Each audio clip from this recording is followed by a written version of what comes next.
Nestlist YouTube channel. Oke, thank you di breakout room yang sesi saya. Hari ini kita mau bahas tentang teknik-teknik yang bisa digunakan untuk optimize database di aplikasi baru hari gini, gitu. Kan ini sudah 2021 ya, sudah mau 2022. Dalam 2-3 tahun, 4 tahun belakang ini muncul banyak teknologi database yang bisa dibilang novel gitu loh, baru. Dan teknologi ini istilahnya tuh kita nggak terlalu tahu juga sampai kita research gitu loh. Makanya muncul sesi ini supaya kita bisa sharing biar semuanya tahu. Kalau nanti ada customer atau kebutuhan project yang butuh database yang seperti apa, kalian punya senjatanya begitu. Buat yang belum kenal saya, ini muka saya. Saya excuse tidak pakai webcam ya, karena laptop saya nggak punya webcam. Jadi bayangin aja muka saya seperti ini kalau lagi ngomong gitu ya. Kalau saya tuh lulusan BINUS juga, buat yang belum kenal. Dan saya tuh CTO-nya Exelis gitu. Udah di Exelis dari 2014, ikut 3+1-nya juga. Dan juga saya yang istilahnya develop training center-nya untuk Exelis gitu loh. Dan juga saya ada beberapa sertifikat Microsoft untuk certified solution-nya dan certified trainer juga. Gitu. Saya banyak hangout di Discord-nya Exelis. Jadi kalau ada yang mau kontak saya directly bisa langsung di Discord aja atau nggak lewat email. Cuman di email lebih slow response banget sih, karena email kan itu ya biasanya kalau spam tuh saya langsung delete aja gitu loh. Jadi kalau di Discord kan karena personal chat biasanya lebih klop lah, lebih enak ngomongnya gitu loh. Oke ya, kita mau bahas aja agenda hari ini tuh ada beberapa, jadi nggak banyak. Pertama, database tradisional tuh seperti apa ya, gitu. Kedua, kelemahan-kelemahannya apa dari database tradisional itu, gitu loh. Dan kemudian dari kelemahan-kelemahan itu kan ada poin-poin kelemahannya. Salah satu kelemahannya itu adalah mengenai scaling gitu loh. Jadi kita mau bahas scaling strategi untuk SQL, database tradisional gitu loh. Dan kemudian saya mau bahas juga database yang tidak tradisional gitu loh. Contohnya adalah NoSQL dan ada database sampel yang saya ingin bahas lebih in-depth hari ini. Jadi ada satu database yang kita highlight bareng-bareng aja. Kemudian ada database genre baru yang namanya NewSQL. Ini saya tidak tahu kalian sudah pernah dengar atau belum. Dan terakhir masalah search engine untuk optimize database. Oke, sekarang next aja. Jadi kalau SQL itu kita semuanya sudah tahu lah. Kalau SQL itu kan database yang udah dari jadul banget. Istilahnya kalau kita lihat tuh database SQL dirilis tuh tahunnya udah mulai dari 40 tahun yang lalu, 30 tahun yang lalu gitu loh. Dan teknologinya nggak berubah sampai sekarang gitu loh. Jadi istilahnya produknya terus ada versi barunya, tapi biasanya itu hanya penambahan feature atau optimization, performance optimization gitu loh. Tapi core-nya tetap sama ya, SQL ya begitu.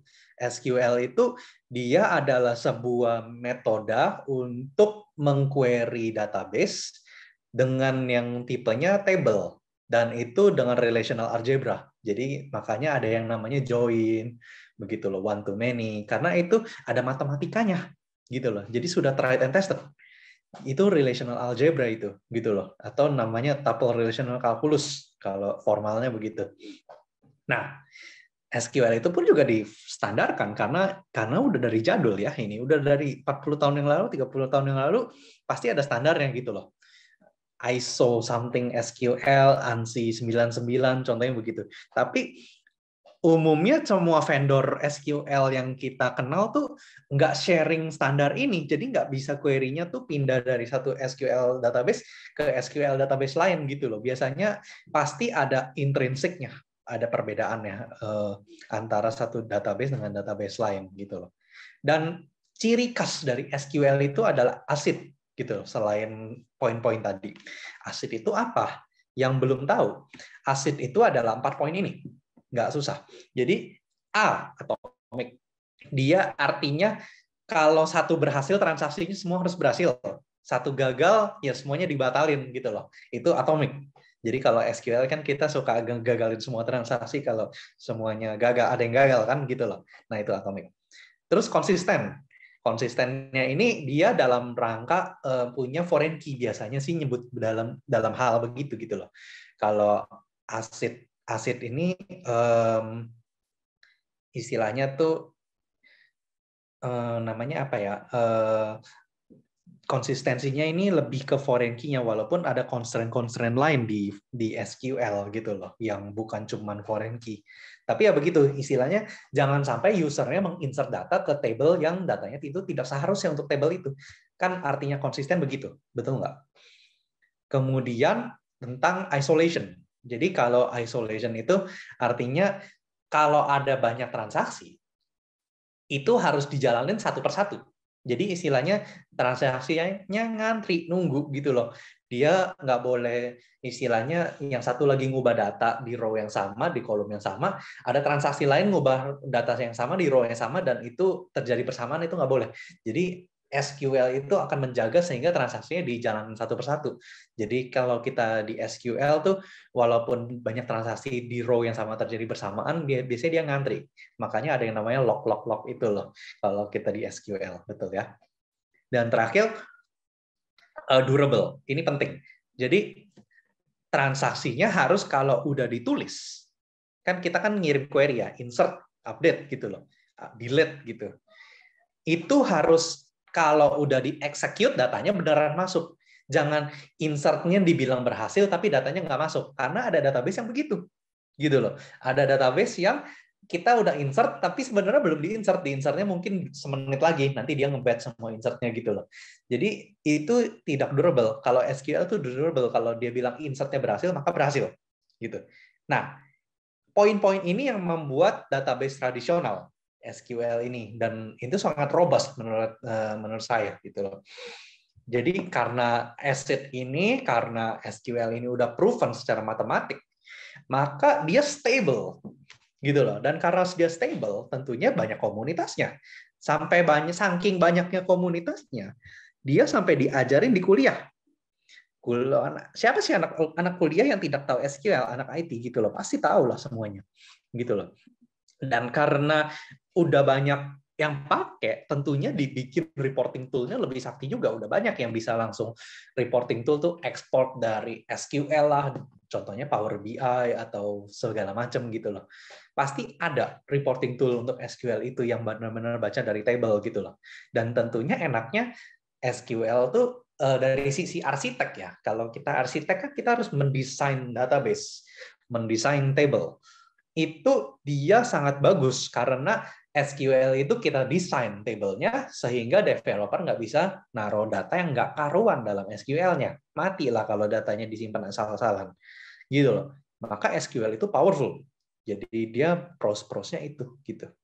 Tapi kalau cons-nya itu juga ada masalahnya itu loh. Ini teknologi lama. Karena dia teknologi lama, pasti ada yang dulu nggak kepikiran. Yang 30 tahun yang lalu tidak kepikiran. Gitu loh. Tapi sekarang jadi problem gitu loh. Karena sudah modern kan aplikasinya. Satu, dia difficult to scale. SQL itu udah dari zaman dulu sampai sekarang tuh servernya satu. Selalu satu. Nggak bisa lebih dari satu. Kalau lebih dari satu, bisa nggak? Bisa.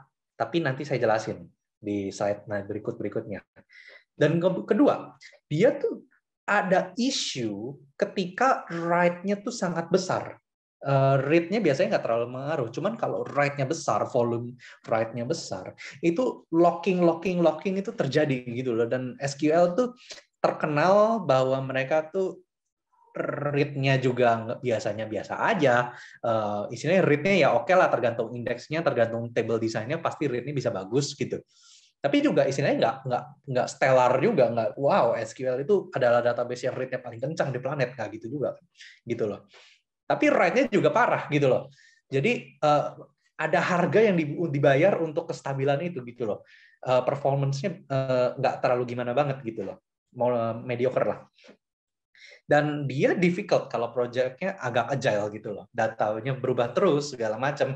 Tentunya ya table-nya kan yang didesain arsitek tadi harus berubah ya. Yang arsitek-arsitek yang ikut ini pasti merasakan nih. Wah, usernya tiba-tiba minta begini, table-nya berubah. Kan stres. Tapi juga SQL tuh ada kelemahan yang tadi saya bilang, read-nya tuh juga nggak bagus-bagus banget. Dia susah untuk di search gitu loh. Dia susah datanya itu dicari dengan query yang sedikit kompleks gitu loh. Sehingga kita hari ini mau overcome 4 weakness ini gitu loh. Bagaimana cara menyelesaikan problem-problem ini gitu loh. Saya mau fokus ke 2 yang atas dulu. Jadi bagaimana kita men-solve problem di mana SQL itu scaling-nya susah. Sekaligus kita solve di mana dia menghandle write-nya yang banyak gitu. Itu gimana caranya?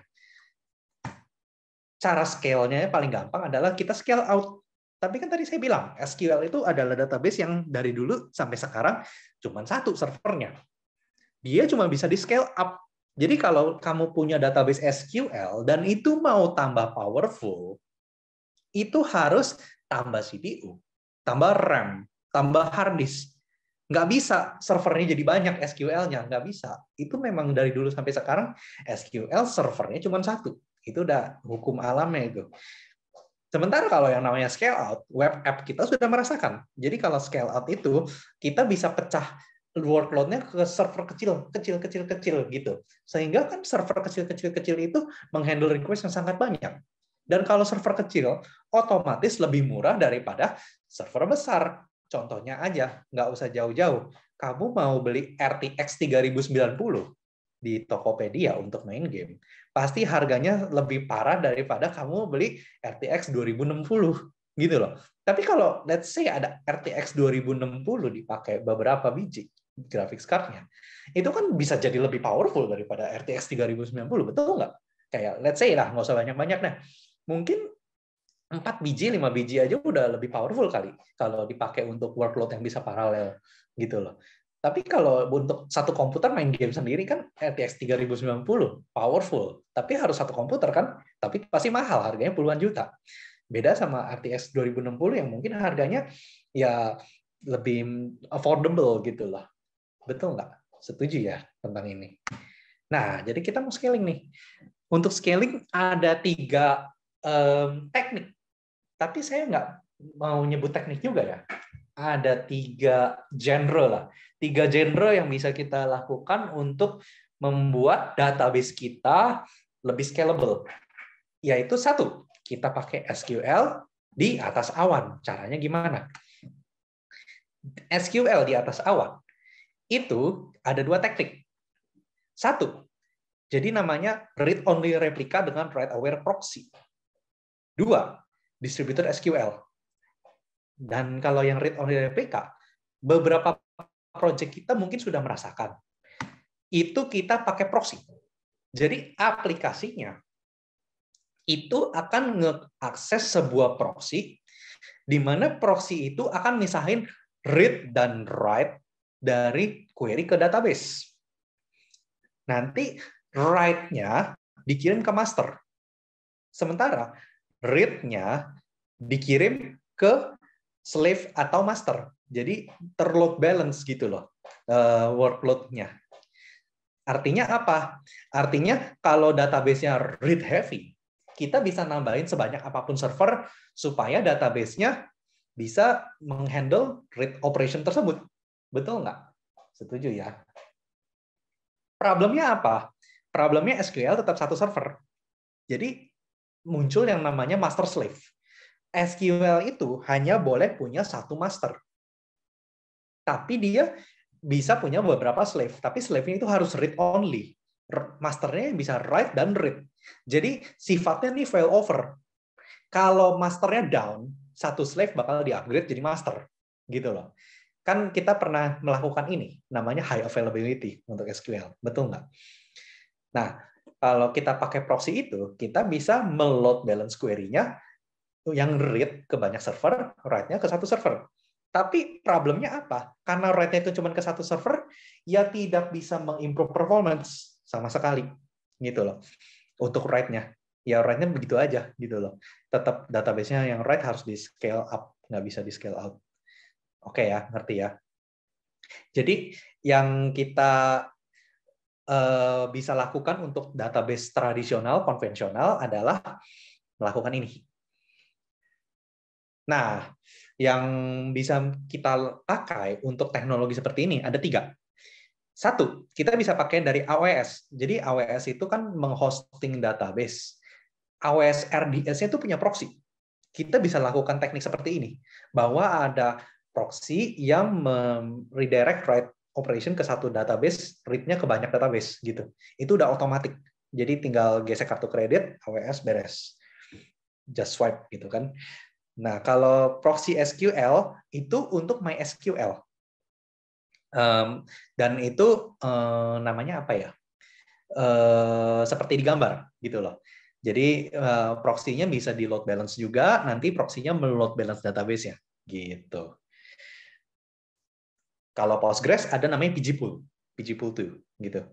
Kalau SQL Server setahu saya nggak ada. Oracle juga kayaknya nggak ada. Pokoknya open source ada. Tapi yang proprietary mungkin ada yang proprietary juga gitu loh. Kayaknya Heimdall deh kalau yang proprietary. Tapi saya pun juga belum pernah pakai karena kan proprietary harus bayar gitu loh. Kalau 2 ini saya pernah research gitu loh, bisa digunakan. Oke. Teknik kedua, kita pakai namanya distributed SQL. Distributed SQL itu membuat SQL-nya kita nggak jadi seperti SQL lagi, tapi tetap SQL. Loh, maksudnya apa nih, Rian? Kok tidak seperti SQL lagi, tapi tetap SQL? Artinya apa? Artinya, kita kirim query ke database-nya, itu tetap SQL. Tapi ketika database itu terima SQL, dia akan melakukan black magic-nya dia untuk mecah data itu menjadi banyak query ke banyak database lainnya. Itu automatic sharding namanya. Jadi kalau teknologi yang digunakan seperti ini, tentunya database-nya pun harus dimodifikasi. Jadi nggak bisa pakai SQL yang vanilla gitu. Harus pakai database SQL yang udah benar-benar tujuannya ini gitu loh, melakukan ini. Itu ada 2 setahu saya yang bisa melakukan itu. Dan ini pun 2 ini juga bagus karena dia bisa men-scale out write-nya juga. Jadi kan karena dia bisa nge-write ke banyak database juga, karena dia sharding ya, makanya performance write-nya bisa di-scale out juga, nggak cuma read-nya gitu loh. Jadi scale out-nya untuk read dan write yang ini. Tapi harga yang harus dibayar adalah database-nya nggak bisa pakai yang vanilla lagi, nggak bisa pakai Postgres doang atau MySQL doang gitu. Kalau untuk yang MySQL itu tekniknya pakai Vitess. Jadi nama produknya itu Vitess. Itu dipakai sama YouTube, dibikin sama YouTube, dan itu Linux Foundation punya gitu sekarang. Jadi udah di maintain sama Linux Foundation. Nah, satu lagi punyanya Microsoft. Jadi dia melakukan distributed SQL untuk Postgres-nya gitu loh. Dan itu bisa dipakai juga di Azure-nya. Jadi ada namanya Azure Hyperscale Postgres kalau nggak salah. Itu udah kayak begini gitu loh. Dia bisa men-scale out write-nya, nggak cuma read-nya doang. Oke ya. Jadi itu teknik untuk men-scale out SQL di atas awan. Jadi tergantung kebutuhannya yang mana, kalian bisa adjust itu untuk project-nya. Kan customer kan banyak yang masih pakai SQL ya. Siapa tahu ada customer yang butuh, wah write-nya heavy nih, kita harus itu. Ya udah, pakai yang teknik 1. Tapi kalau ada customer yang ya sudahlah kita migrate aja jadi sharding gitu, berarti kan harus migrate data kan, karena kan berubah semua tabelnya gitu. Maka pakai teknik yang distributed SQL. Kemudian saya mau bahas untuk teknik di mana kita men-scale out menggunakan NoSQL.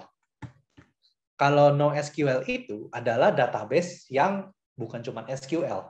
Jadi orang suka salah persepsi. NoSQL artinya not SQL, bukan. NoSQL itu not only SQL, karena ada SQL database yang bisa pakai SQL. Jangan salah. Jadi bisa pakai language-nya SQL query-nya. Jadi jangan salah gitu loh. Itu dia ada 4 jenis untuk NoSQL. Key value, graph database, white column store, dan terakhir document store.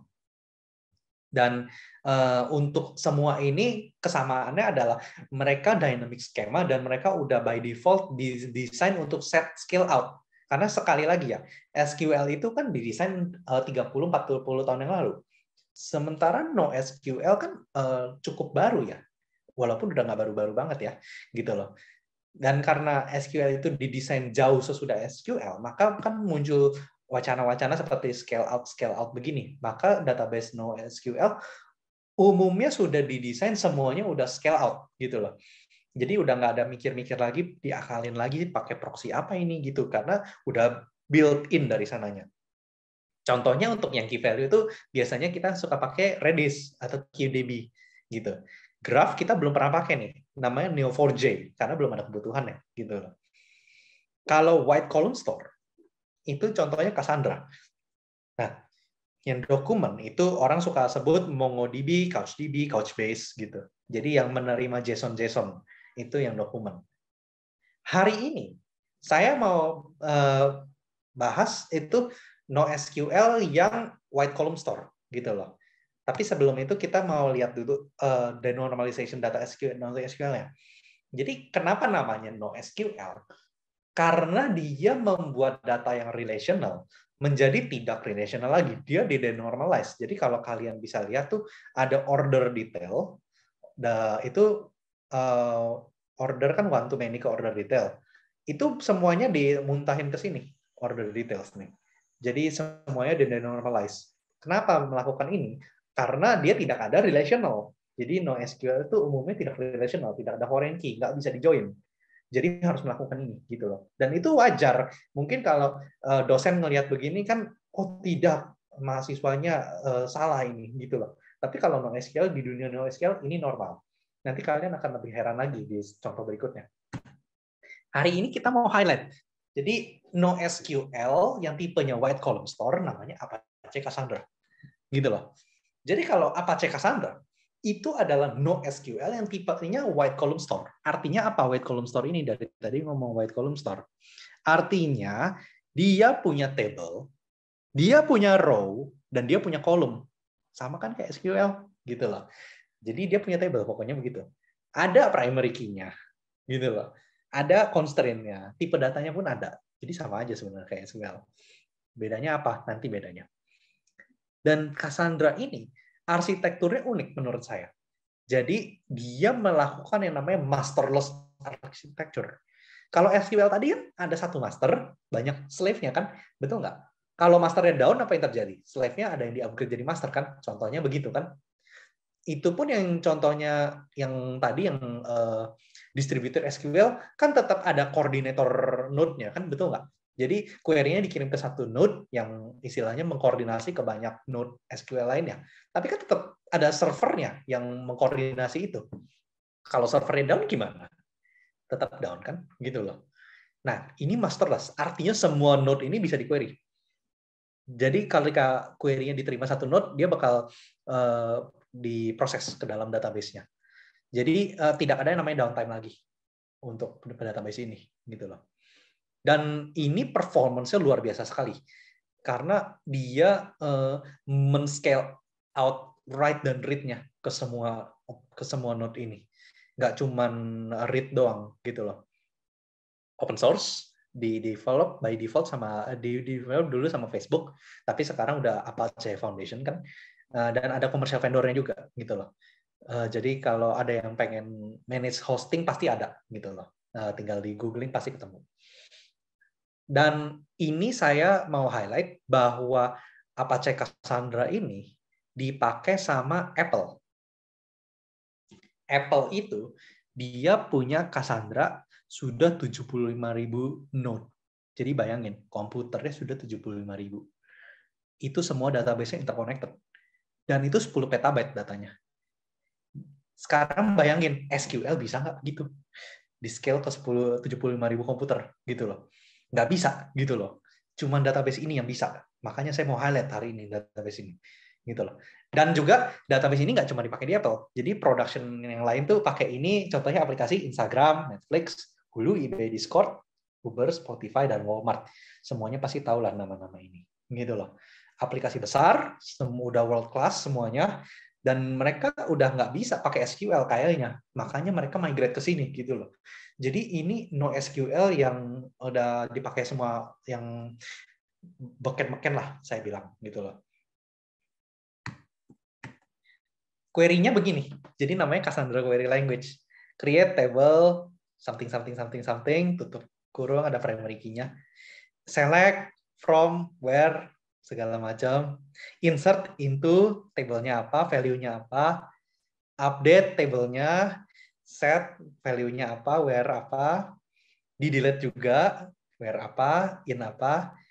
Artinya kan Cassandra Query Language ini nggak beda sama SQL. Kalau kamu udah bisa SQL, sudah pasti bisa Cassandra. Gitu loh. Kayak saya lihat query-nya 70%, 80% mirip. Jadi database-nya tuh serupa gitu loh. Walaupun pasti tidak sama. Tidak samanya kenapa? Bedanya ini. Jadi Cassandra itu dia ACID tapi tidak C gitu loh. Dia tidak support relational constraint. Jadi tidak bisa di foreign key dan tidak bisa di join. Dia pun juga support atomic dan isolation di row level, tapi dia tidak punya transaksi. Jadi kalau kayak kemarin SQL ada transaksi banyak, gagal, semuanya gagal gitu loh. Kalau Cassandra nggak begitu, dia per row di isolation-nya. Walaupun ada teknik di mana bisa nge-batch statement beberapa query itu dijalankan bersamaan gitu loh. Kayaknya kalau gagal semua juga gitu loh. Cuman kayaknya tidak sampai serobust SQL di mana kita bisa bikin transaction, terus transaction-nya mulai, nanti baru di close nanti gitu loh. Itu nggak bisa begitu gitu loh. Jadi harus di batch bersamaan dalam satu query gitu loh. Ketika nge-batch, semuanya nge-batch gitu loh. Tapi nggak bisa istilahnya transaksinya dibuka sekarang, terus ditutup 5 menit lagi. Nggak bisa begitu. Nah, untuk Cassandra, dia karena tidak ACID secara 100% ini, dia memiliki write performance yang very high. Gitu loh. Dan itu istilahnya udah proven lah.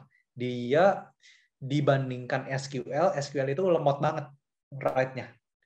Jadi Cassandra ini sangat cocok untuk aplikasi yang write heavy. Gitu. Dan dia karena servernya banyak, tentunya nggak kayak SQL yang cukup satu aja terus dia butuh banyak server. Setahu saya rekomendasi 5. Jadi kalau contohnya replication factor-nya adalah 3, maka butuh 3 bagi 2 plus 1 node untuk live. Artinya butuh 2 node untuk live.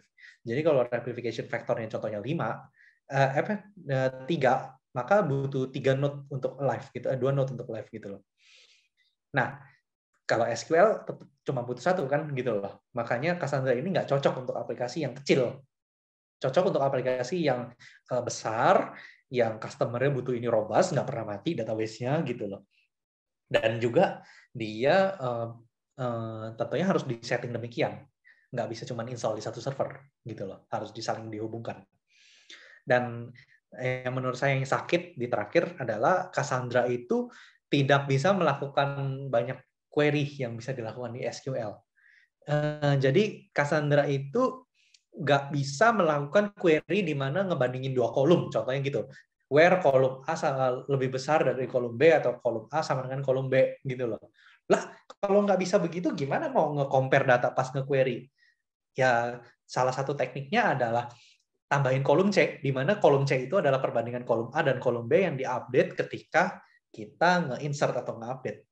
Gitu. Jadi di-maintain manual state-state seperti ini. Atau juga Cassandra nggak bisa nge-order by. Jadi order by itu udah cluster, udah tergantung primary key-nya. Dia udah diurutkan berdasarkan primary key dan dia nggak bisa di order tanpa urutan itu gitu loh. Udah fix, jadi nggak bisa ascend. Istilahnya cuma bisa ascending, descending, tapi nggak bisa di order by berdasarkan kolom lain. Lah jelek banget, nggak bisa di order by begitu. Tapi menurut saya ini advantage. Mengapa ini advantage? Karena artinya kita nggak bisa sampai salah query ke kolom yang ke order by yang nggak diindeks. Kan SQL kan kalau nge-order by harus pakai indeks ya, betul ya? Baru-baru kan cengkat gitu. Kalau Cassandra karena kita harus mengenforce dari primary key-nya untuk nge-query yang di urutan, jadi benar-benar harus dijaga performance-nya gitu loh. Bisa dijaga performance-nya. Nggak kayak SQL yang indeksnya meleset atau sebagaimana gitu loh. Dan juga nggak bisa text search gitu, nggak bisa kayak SQL yang bisa ngeregex gitu loh. Ya memang ada keterbatasan seperti ini gitu loh. Tapi itu kan karakteristik database. Cuman pasti ada bisa diakalin ya. Cara ngakalinnya bagaimana? Nanti saya kasih lihat. Lalu untuk Cassandra, dia karena tidak bisa nge-join, itu database-nya di-encourage untuk di-denormalize gitu loh. Denormalize sehingga query table-nya punya duplikat-duplikat gitu loh datanya. Dan itu no problem.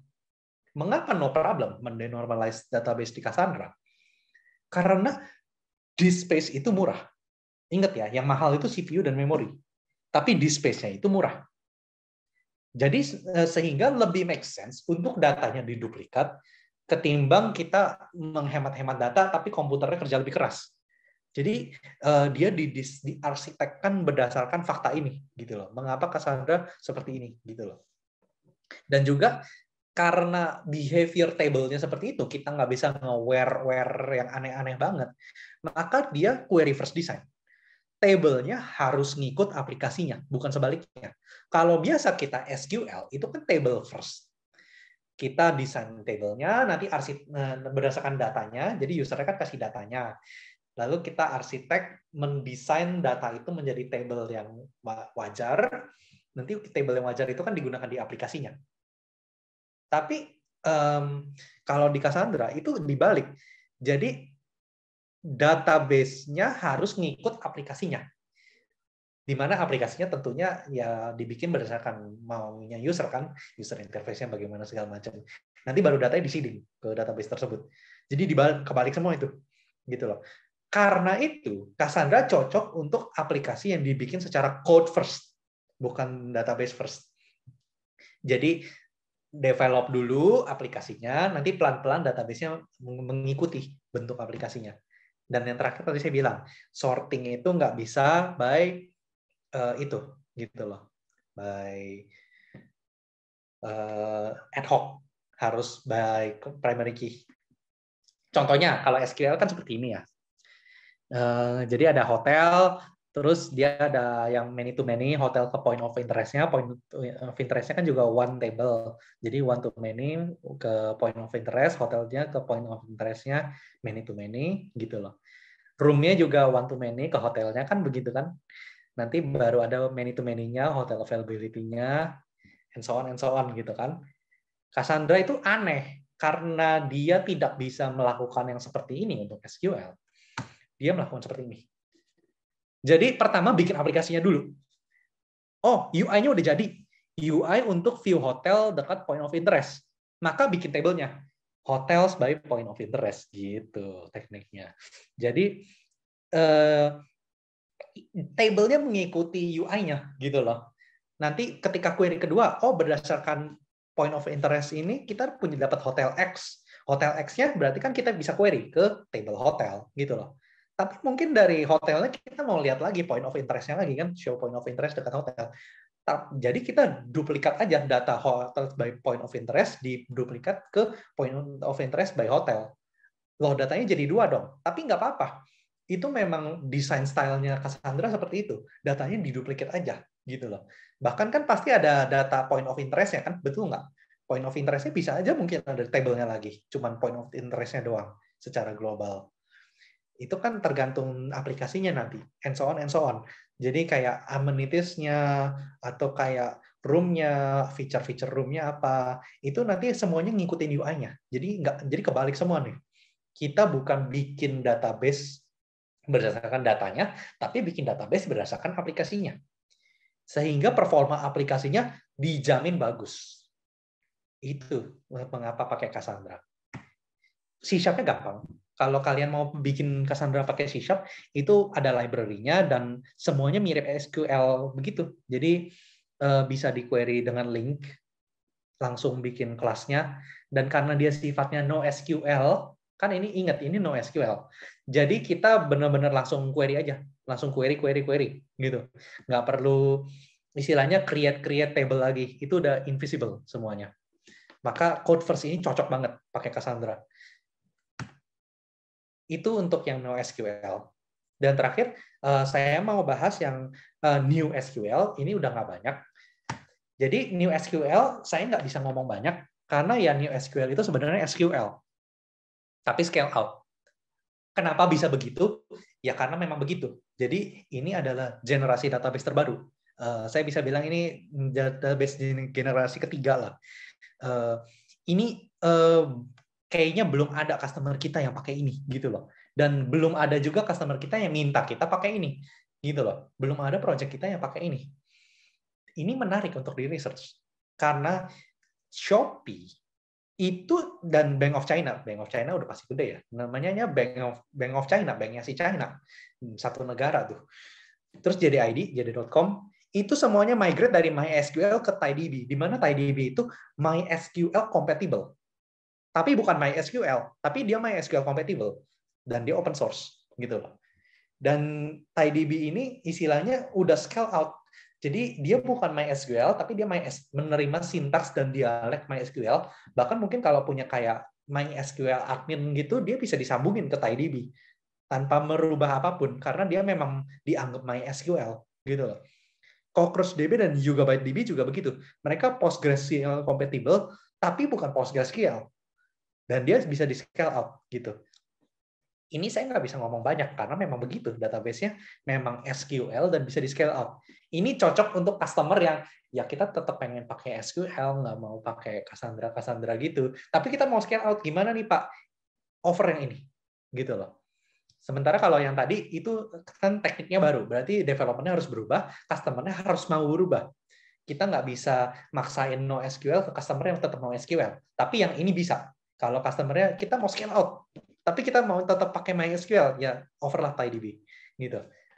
Atau kalau malas hosting sendiri, ada yang Google Cloud Spanner tuh. Jadi Google Cloud Spanner itu juga SQL, tapi dia tidak kompatibel dengan apapun. Jadi dia dialek SQL sendiri. Tapi dia sudah new SQL juga. Jadi dia sudah scale out secara otomatis dari sononya. Jadi itu kita sudah bisa overcome untuk yang SQL database. Dan terakhir saya mau bahas tentang yang difficult to search-nya. Tadi kan kita udah ngomong, SQL itu susah di-search. Cassandra pun juga susah di-search. Betul nggak? Karena Cassandra itu susah di-search, maka ada problem ini juga, Cassandra. Jadi dia punya kelemahan ini, susah di-search gitu loh. SQL pun juga sama gitu loh. Jadi SQL itu full text search-nya limited sekali yang bisa digunakan gitu loh. Dan juga udah pun susah sekali, terbatas juga hasilnya. Jadi hasilnya pun buruk gitu loh. Ya kok full text-nya malah munculnya begini gitu. Itu suka kejadian kita dulu project-nya. Pakai full text search munculnya nggak karuan. Pagination-nya pun parah. SQL kan kita pagination pakai offset, limit, skip tag gitu kan. Tapi kalau kita pakai SQL untuk pagination, itu performance-nya parah banget. Nggak karuan juga gitu loh. Nggak bisa nggak ada obatnya gitu loh. Dan ingat ya, sekali lagi, saya mau tekankan lagi, CPU dan memori itu mahal. Dan kalau kita search di database, artinya database-nya melakukan operation search itu. Berarti kan kita buang-buang duit tuh. Kenapa kita melakukan searching di database gitu loh? Dan search-nya juga parah di database. Berarti database itu tidak cocok untuk melakukan searching gitu loh. Untuk nge-search grid dan pagination segala macam gitu. Yang teknik dilakukan, itu hari gini bagusnya adalah pakai search engine. Jadi ada search engine yang jalan bersama dengan database-nya dan kita maintain data di dua tempat. Itu tekniknya seperti itu. Produk-produknya ini saya nggak mau bahas satu-satu, tapi yang biasa umum digunakan orang tuh Elasticsearch. Walaupun sekarang udah ada saingan si OpenSearch itu. OpenSearch itu punyanya Amazon AWS dan itu kayaknya lebih bagus. Kita sendiri suka pakai yang TypeSense gitu. Jadi TypeSense itu ringan dan sejauh ini sih bagus di project ya. Dan TypeSense ini performance-nya juga bagus sekali. Jadi dikasih makan data sebanyak apapun, pokoknya keluar aja cepat gitu loh. Udah nggak mikir lah itu. Jadi tekniknya seperti saya bilang tadi, taruh datanya beneran di database, tapi kita search-nya jangan dari database. Kita ketika insert datanya itu juga tambahin juga ke search engine-nya. Jadi ketika kita nge-search datanya, ya kita search aja dari search engine-nya, jangan dari database-nya lagi. Nanti kalau kayak butuh data yang related, baru kita search dari database-nya. Sehingga ini ngobatin penyakit Cassandra tadi juga, di mana Cassandra itu ada penyakit nge-search-nya itu agak nggak bagus juga gitu loh. Banyak keterbatasannya. Berarti kan ini mengobati keterbatasan dari SQL dan mengobati keterbatasan dari Cassandra. Cocok untuk aplikasi-aplikasi semuanya. Dan ini arsitekturnya udah istilahnya menurut saya modern aplikasi harus begini gitu loh. Ada front end, ada back end, ada database dan ada search engine. Nggak bisa enggak. Karena database itu parah untuk nge-search. Contohnya untuk performance search engine seperti ini. Nge-search 28 juta row atau item full text search. Jadi kalau kalian lihat tuh dia nge-skip the-nya, nge-skip karakter lainnya atau kayak fuzzy search-nya. Karakternya bisa di posisi manapun. Terus ada filternya di sebelah kiri. Itu cuma 168 milisecond. Mana ada SQL bisa seperti itu? Cuman search engine yang bisa melakukan ini. Makanya hari gini udah nggak cocok kalian bikin grid, kalian bikin pagination, nge-search data dari SQL. Semuanya harus dari search engine. Gitu. Jadi kita sudah menyelesaikan problem SQL 1, 2, 3 tuh. Difficult to search, high data volume, dan difficult to scale-nya. Yang terakhir keempat, data constantly change, itu untuk lain hari saja. Summary saya. Jadi, gunakan SQL proxy atau distributed SQL kalau customer-nya ngotot tetap mau pakai traditional SQL, tapi mau scale out. Tapi ya tentunya terbatas, nggak bisa sedahsyat scale out yang lain gitu loh. Pasti ada keterbatasan karena ini teknologi lama, teknologi tua. Jadi contohnya cuman read only yang bisa di scale-nya, write-nya tetap satu node. Ya memang begitu, nggak bisa diapa-apain lagi. Atau kalau customer-nya nggak peduli pakai SQL, ya pokoknya mau aplikasinya kenceng, pakailah apapun lah. Itu langsung aja pakai database yang NoSQL. Contohnya kayak Cassandra tadi. Dan prefer code first approach. Jadi jangan database first, karena nggak bisa. Harus code first. Memang karakteristik database-nya seperti itu. Atau kalau customer-nya tetap mau SQL, tapi nggak mau tahu, harus bisa scale out. Tapi dia istilahnya nggak peduli juga. Ya pokoknya mau SQL, tapi mau SQL-nya ya compatible lah sama MySQL, Postgres gitu. Tawarin coba yang new SQL. Tapi keep in mind bahwa new SQL ini emerging technology. New SQL ini contohnya yang TiDB tadi, itu umurnya baru 4 tahun. Tapi menurut saya 4 tahun aja udah hebat. Shopee mau migrate ke TiDB yang umurnya baru 4 tahun. Itu kalian coba pikir deh. Berarti kan hebat sekali gitu loh menurut saya. Gitu loh. Dan terakhir, jangan pakai SQL untuk nge-searching atau pagination data. Pakai search engine aja. Itu percaya deh. Kalian akan hidupnya 1000 kali lebih indah kalau melakukan yang advice terakhir ini. Oke, sekian dari saya untuk sesi hari ini. Ada pertanyaan? Ini saya buka chat juga nih. Oke, terima kasih banyak Kak Rian atas materinya seputar database. Gimana teman-teman? Ada yang mau ditanyakan? Kita langsung buka aja sesi pertanyaan. Oh ya, ini ada pertanyaan pertama dari Pak Stefanus. Kak Sandra, apakah cocok untuk aplikasi yang membutuhkan real time seperti ATM atau POS yang terkadang ada beberapa user yang input atau trigger bersamaan? Kalau real time itu biasanya tergantung dari desain aplikasinya, Pak. Jadi contohnya kalau real time ini kan operasi harus dilakukan, walaupun dia real time, dia kan harus dioperasinya harus dilakukan satu persatu, betul nggak? Jadi ngantri kan. Itu biasanya pakai satu teknologi lagi namanya messaging queue, Pak.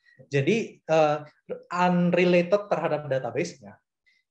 Kalau pakai messaging queue yang real time gini, yang bentrok-bentrok begini, biasanya bisa di handling.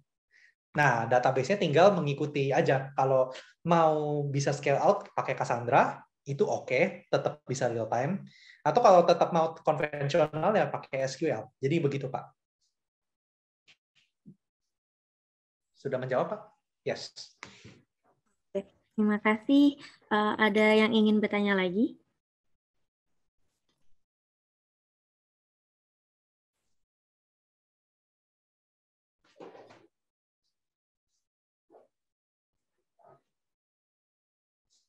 Oke, kalau belum ada, saya coba nanya deh satu nih untuk Kak Yes. Ryan.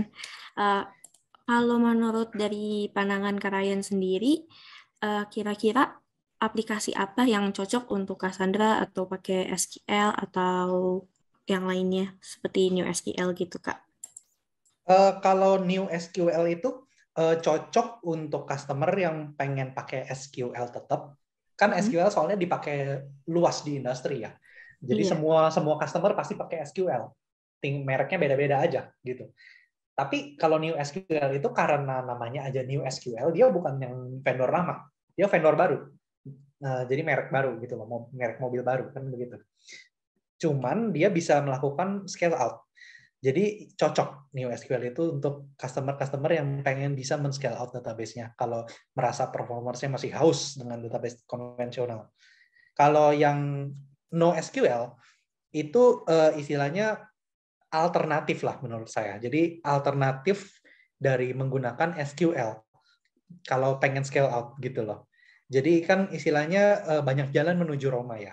Ini istilahnya ada alternatif-alternatif kalau skenario-skenario customer-nya membutuhkan tipe yang spesifik gitu. Oke deh, terima kasih. Untuk pertanyaan terakhir, ada yang mau ditanyakan, teman-teman? Ya, saya halo tes. Oke, Yes, halo silakan, Ti. Oke. Kati. Ya, mau nanya ini soal time series SQL. Pengen tahu Ya. sih use case-nya di mana gitu dan dibandingkan dengan yang sudah disebutkan tadi. Kalau time series, aku belum bisa jawab nih. Belum baca.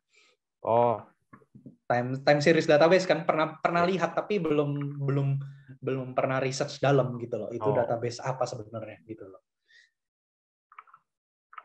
ya soalnya waktu itu pernah dikasih tahu kan, ya saya juga belum pernah research gitu lebih dalam, cuman emang pernah dikasih tahu.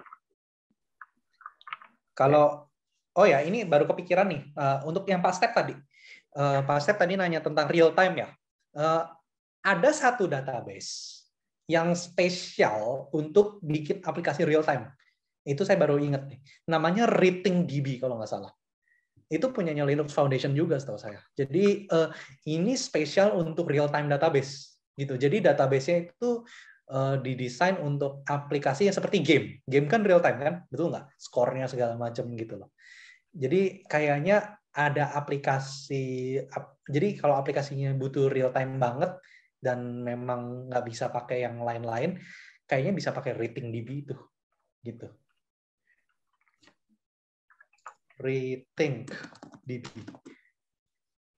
Kok ke ini RatingDB. Rating. Ini real time database. Memang khusus untuk kebutuhan real time. Biasanya gaming sih kalau orang demonya. Gaming gitu loh. Kan real time, skornya real time. HP MP-nya real time gitu loh. Ya itulah pakai database ini.